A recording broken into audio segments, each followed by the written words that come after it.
namoz o'qimayotganlar oranglarda bo'lsa kerak, bugun bomdodda o'qimaganlar. Xudo meni ko'rib turibdi degan tuyg'u yo'qligi uchun o'qimadinglar. Nima asosingiz bor o'qimayotganingizga? Bandaga tushuntira olmaysiz, Xudoga qanaqa tushuntirasiz? Bandam, men seni yaratdim, yo'q eding, jirkanch suv eding, iflos suv eding.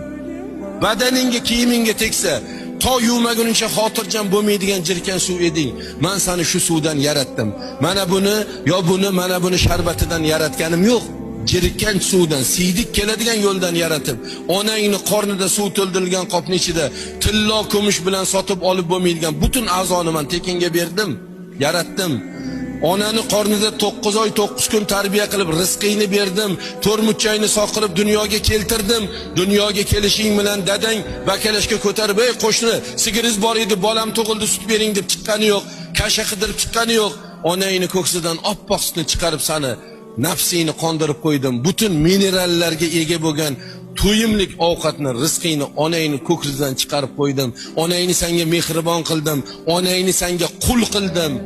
Mardikor qildim, seni oq yuvdi, oq taradi, yedirdi, ichirdi. Qolaversa men ne'mat bilan siyladim. Nima uchun namoz o'qimading bandam? Senga nima yetmayatdi? Nima kamlik qildi desa nima deysiz?